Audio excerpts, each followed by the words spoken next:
This is Kanangahape Road, Central Auckland. Most people call it K Road.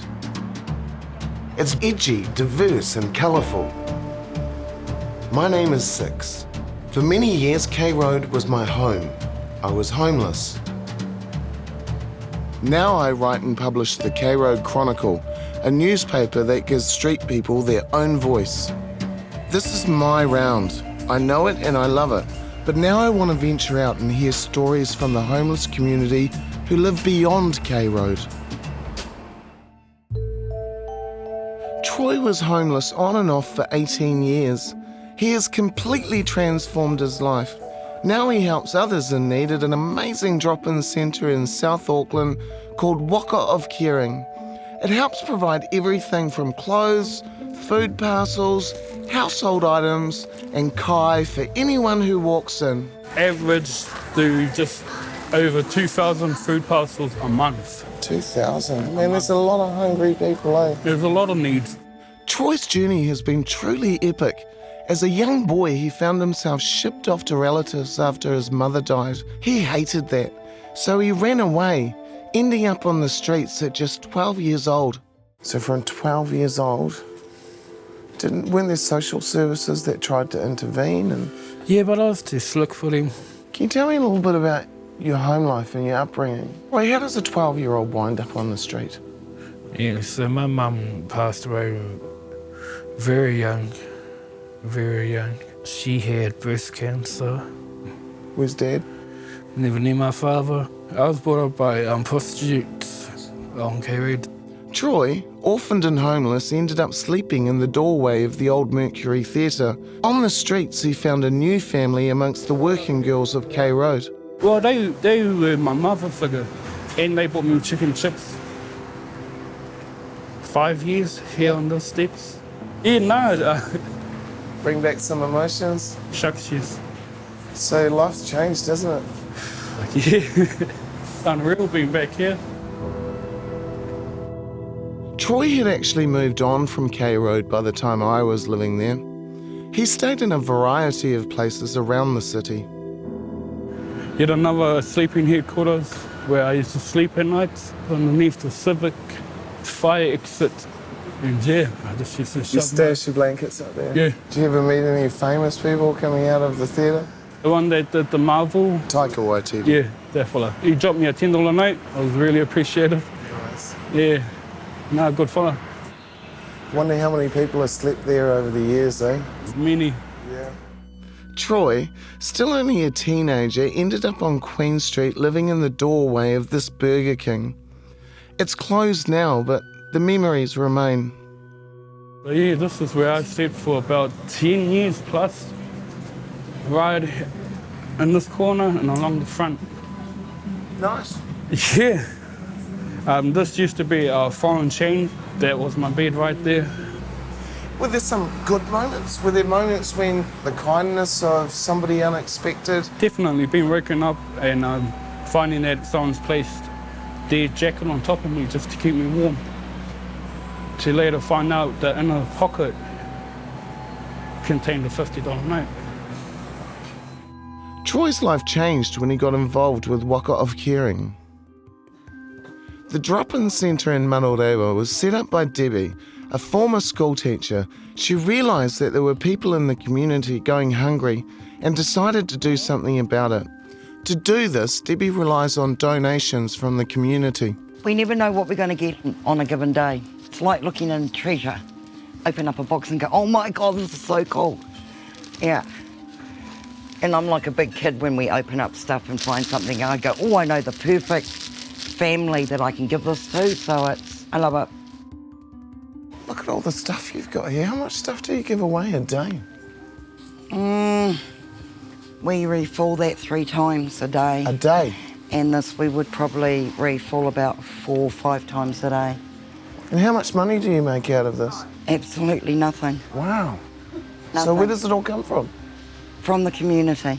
Excellent. So we have people dropping donations of, I don't know, 4, 5, 6 times a day. See, the thing I love about this, it's not religious. Nope. It's not associated with any corporate sponsorship. Nope. It's really just you getting off your ass Yep. and making a difference. Yeah, That's amazing. crazy. Everything that goes out the door is completely free. Of course they have costs, but luckily their lease was paid for by a mysterious donor, but it runs out soon. I hope they can find a way to carry on, as they're making a huge difference to so many people. People like Moana. This is your neighbourhood? Yeah, this is my neighbourhood. Have you experienced homelessness yourself? Yes, we were homeless for about 6 to 7 months. Yeah. Living in our vehicle. Yeah. Me, my partner, and our 2 dogs. 2 dogs? Yeah. It must have been hell. Yes, it was. But if you have a store like this, Yeah. and you can, walk in and always get welcomed Yeah. and say you can get anything you want.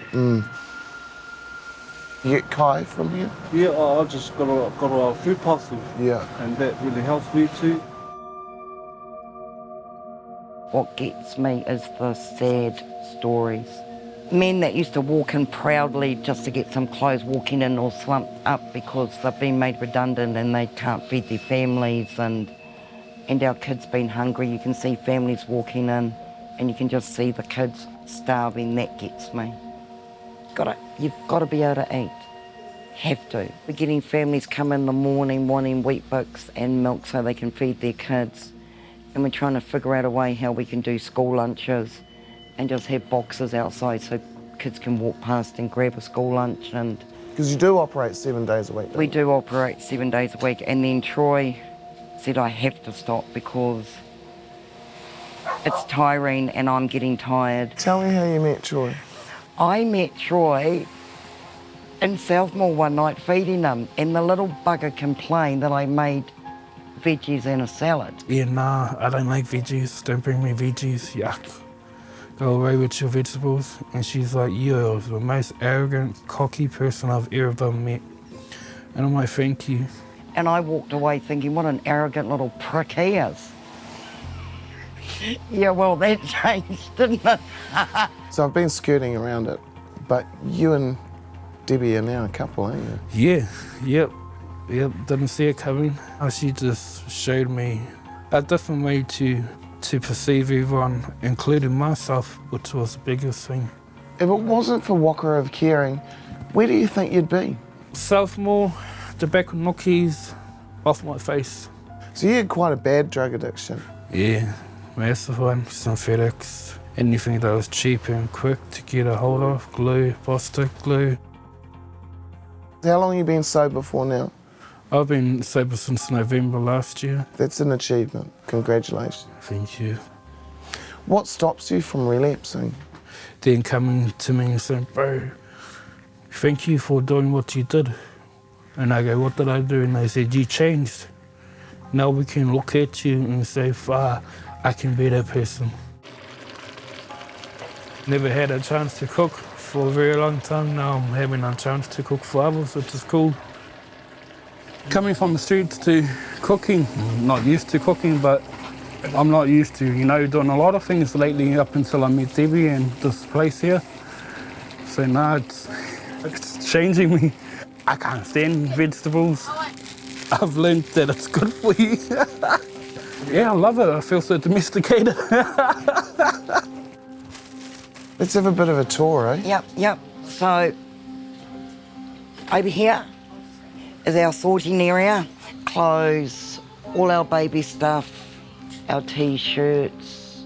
This is our food pantry. This is the most important part of the centre. So we get boxes and boxes of bread donated. Thank you. We ran out of bread again. You're a lifesaver. Thank you, my friend. And this is all good stuff. These are the good brands. This was from one whānau. Oh my God, really?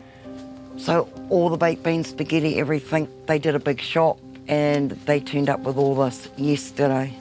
So this is your kitchen? This is our kitchen. We don't have an oven. Troy just comes in here and cooks something up. What are you doing? Beef stroganoff with bacon. Do you know what you're doing? I hope so. You need a woman's touch? Definitely.